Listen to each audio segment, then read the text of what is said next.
Oi, gente, tudo bem com vocês? Chegamos para mais um episódio aí desse clube de indicação das minhas amigas. Hoje com um livro, esse é o Mrs. Dalloway, da Virginia Woolf. Ele foi indicado pela minha amiga Gisele, tá aqui o recadinho dela. Bom, não tinha um momento mais propício para falar dele, né? Afinal, esse ano ele tá fazendo aí 100 anos, é o centenário da escrita de Mrs. Dalloway. Um livro que foi um pioneiro na arte da escrita aqui, porque esse livro traz um modo de escrita um pouco diferente, que na época não era tão comum, que é o fluxo de consciência, né? Por mais que exista um narrador, que é ali meio onipresente, né, em todas as situações, a gente tem um fluxo de consciência que vai funcionar como? A gente está dentro da cabeça da personagem, acompanhando o que ela tá fazendo, os pensamentos, às vezes ela vai do presente pro passado e daí pro futuro, então fica essa coisa meio assim, né? Por isso muita gente talvez não goste desse livro, ele é bem 8 ou 80, ou você gosta ou você odeia. E aí essa personagem tá andando na rua, tá fazendo alguma coisa e de repente é como se fosse o bonequinho do The Sims, aquele cristalzinho verde sai da minha cabeça, vai pra cabeça da pessoa que tá cruzando comigo na rua. Ela passou, pulou pra lá. E aí a gente vai acompanhar o pensamento da pessoa que tá passando ali pela rua. Entendeu? É bem interessante. Esse é um livro publicado em 1925 e parece-me que faz, vou falar parece-me, porque é o primeiro livro que eu leio da Virginia Woolf, tá? Tô sendo introduzida ao mundo dela agora. Mas, né, dizem aí na internet que ela está se reaproveitando dessa personagem aqui, da Mrs. Dalloway, porque ela já falou, já citou essa personagem antes, num outro livro dela chamado A Viagem, tá? Teria que ler aí pra saber. Então aqui a gente vai acompanhar um dia na vida de Clarissa Dalloway, que é essa senhora aí de meia idade, uns 50 anos, 52 anos, não fica muito claro aqui na leitura, que é uma dama da alta sociedade, uma inglesa muito tradicional, casada também com um senhor tradicional, conservador, que em si não tem nada de particular, assim, de interessante. Ela não lê, ela não sabe falar de política, ela não tem nenhum talento musical, intelectual. Ela está somente preocupada com a posição social. Então a gente pode crer que é uma mulher snob, frívola, fútil, né? Mas é a nossa personagem principal. O início desse livro é bem famoso, tá? Entre os inícios de livros mais famosos aí da internet, diz assim: Mrs. Dalloway disse que ela mesma compraria as flores. I can buy myself flowers, já dizia Miley Cyrus. I can buy myself flowers. Mentira, gente, será que a Miley Cyrus leu esse livro aqui pra escrever a música? Fica o questionamento. A gente vai acompanhar essa senhora em um dia da vida dela, andando por Londres, num dia corriqueiro, não tão corriqueiro assim, né? Porque ela tá indo comprar as próprias flores para dar uma festa naquela noite na casa dela. Então, alguns pontos importantes aí quando a gente vai ler esse livro. Primeiro, Mrs. Dalloway é uma dama da alta sociedade. Ela tem funcionários para fazer tudo para ela, né? Mas ela decide ir sozinha comprar as flores. 2. As flores aqui, gente, podem ter um significado além do literal. Por exemplo, quando a gente pensa em flores, a gente pensa em algo que embeleza o lugar, né? Essa festa aí que ela quer dar. É algo que traz vida pro ambiente, que traz um perfume, né? Mas que é uma decoração temporária, porque as flores vão murchar, certo? Isso a gente pode relacionar com o sentimento da própria personagem, né? A festa aqui que a Mrs. Dalloway tá dando é um marco, tá? Porque é uma das primeiras festas logo depois da Primeira Guerra Mundial, né? A gente tá falando aí do que na época era chamada de a Grande Guerra, tava todo mundo se questionando o que tinha acontecido ainda. E temos também a epidemia da gripe espanhola em 1918, então as pessoas naquele momento estavam desacostumadas a se reunir, né? Então elas vão se reunir novamente aí numa das primeiras festas da alta classe. E para essa personagem aqui, talvez seja a primeira vez que ela tá saindo de casa depois de tudo isso. Ela é uma sobrevivente de uma epidemia, ela passou por aquele estresse ali da guerra também, né, mesmo que não tão diretamente, enfim. E então não é algo tão banal que ela saia para comprar as próprias flores. Uma curiosidade também é que, originalmente, esse livro se chamaria As Horas.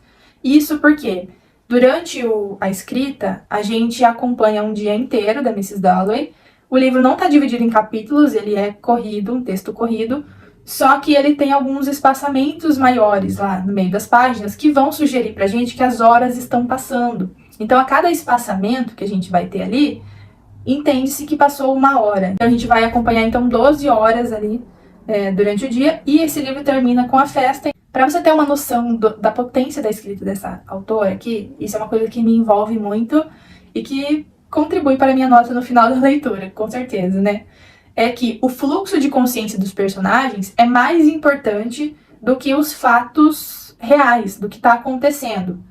Isso a gente percebe na escrita quando ela tá pensando em algo, lá a personagem ela tá lembrando de alguma coisa do passado, por exemplo, e aí entra um parênteses. Dentro desse parênteses está uma ação. Vou tentar achar um exemplo aqui para vocês. Por exemplo, essa frase. Mas essa questão do amor, parênteses, ela pensou guardando o seu casaco. Então, a ação de guardar o casaco. Fecha aspas. Esse apaixonar-se por mulheres. Aqui também, ó. Contra tais momentos contrastava, entre parênteses, ao deixar o chapéu, a cama e o Barão Marmot e a vela meio queimada. É como se essa escrita que está entre parênteses fosse só um acessório, né? E acessório para quê? Para que exista esse fluxo de sair da cabeça de uma pessoa e pular para a cabeça da outra. Então, por exemplo, Mrs. Dalloway, vou dar uma sugestão. Mrs. Dalloway está passeando pela rua e ela olha para uma vitrine e do outro lado da vitrine ela vê um homem que está olhando o quê? Está pensando em quê? Daí nós pulamos já para a cabeça desse homem, né? E aí vamos descobrir o que ele está pensando. E aí, quando eu acho que ela não vai mais me surpreender, a Virginia Woolf me aparece com um outro personagem que divide ali com a Clarissa como um personagem principal na história, que é o Septimus. O Septimus é um jovem ex-soldado dessa Primeira Guerra, que está evidentemente traumatizado, então talvez um estresse pós-traumático que ele tenha. Naquela época não se dava esse nome, né? Que está procurando tratamento com psicólogos, psiquiatras, enfim, com a ajuda da sua jovem esposa também, uma estrangeira, uma italiana. Então, pensem, é uma jovem super apaixonada por esse rapaz, eles ainda não têm filhos, é um casal super recente, já tá tendo que passar por essa barra e acompanhando o marido nessas consultas, e o cara tá decidido a se matar, não tem nada que faça ele pensar o contrário. Ele viu um amigo próximo morrer na guerra e ele se sente culpado por essa morte, talvez não tenha impedido, enfim. Essa mulher dele, essa jovem, fica tentando trazer ele de volta para a realidade em vários momentos. E a gente tem algumas situações que vão relembrar desta guerra, por exemplo, passa na rua um carro, imagine que em 1920, nessa década, pouquíssimas pessoas tinham carro, talvez só um rei, um governador lá, um alto cargo que estaria andando de carro. Então passa um carro pela rua, instala o escapamento do carro, faz um barulhão, todo mundo já sai na vitrine, já sai na janela para olhar, achando que é um tiro, sabe? E aí, Clarissa tá andando na rua e vê um avião passando com um letreiro, assim, que era uma propaganda da bala Toff, inclusive, eu adoro essa bala. E as pessoas já acham que é algum aviso de guerra, alguma coisa, sabe? Assim, então sempre fica esse incômodo ali em todo mundo. E a gente vai acompanhando o que cada personagem nessa situação tá pensando. Então tem um que tá olhando lá pro avião e achando graça, outro que nem tá olhando, tá preocupado com outras coisas da vida dele. Então, como cada personagem reage a um fato e que nos faz pensar que dificilmente o que as pessoas aparentam ser, na verdade, não são, né? Além desse personagem aí, o Septimus, a gente tem mais 2 personagens importantes, né, para essa trama. A primeira é a Sally, que é uma amiga de infância ali da Clarissa. Por vezes ela vai lembrar dela e ela também vai participar dessa festa aí na casa da Clarissa, ela está convidada. Mas muito tempo já se passou, essa amizade foi se perdendo, cada uma tomou um sentido diferente na vida. E a Clarissa tinha um certo enlace aí com essa amiga, elas chegaram a dar um beijo quando eram mais jovens, e isso tirou a Clarissa aí do equilíbrio, achando que fez ela pensar um pouquinho aí na sua sexualidade. E a gente tem também um ex-namorado da Clarissa, o Peter Walsh, que é um cara, assim, bem doido, né? A gente acompanha alguns flashes também de quando eles eram mais jovens, e a Clarissa pensando, por vezes, em como a vida dela seria diferente se ela terminasse casada com o Peter Walsh. O Peter Walsh é um cara livre, tava acabando de voltar da Índia, vai se casar com uma indiana lá, vai tentar enfim, um cara fora aí dos padrões pro que ela acha normal, que ela é casada hoje com um conservador, né? Vale lembrar.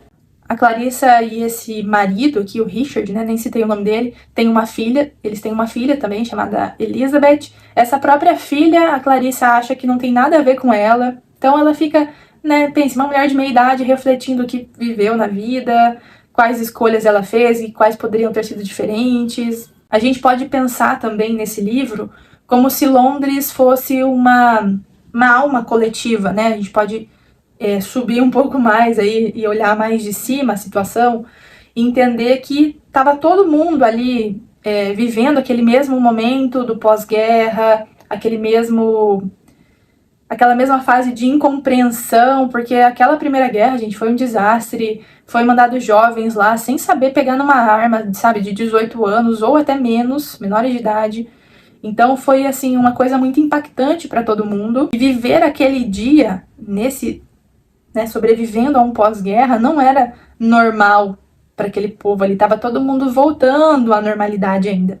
A Mrs. Dalloway e os Sétimos aqui, eles fazem um papel de duplo, né? Como se o Sétimos fosse o oposto da Clarissa e vice-versa. Vou citar exemplos, né? A Clarissa é uma senhora e o Sétimos é um jovem. Ambos passaram pela mesma situação do pós-guerra, mas um super traumatizado e o outro tentando se reerguer daquele pós-guerra, né? Um mais otimista, o outro bem pessimista.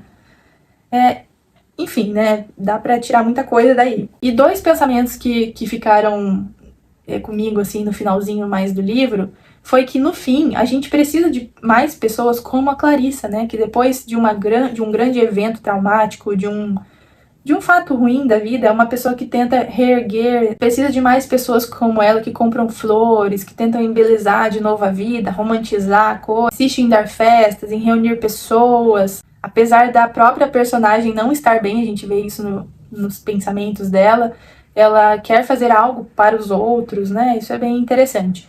E daí tem uma questão aqui que eu acho que já é spoiler, então se você não quer ouvir, tampe os ouvidos ou pule um pouco mais pra frente o vídeo, que é já aquela situação da festa em que aconteceu a morte dos Sétimos, ele já se suicidou, aquela notícia chega até a festa, as pessoas começam a conversar sobre aquilo, e aí de repente o assunto some e voltam a falar de amenidades. Então é aquela coisa de a vida continua, né, gente?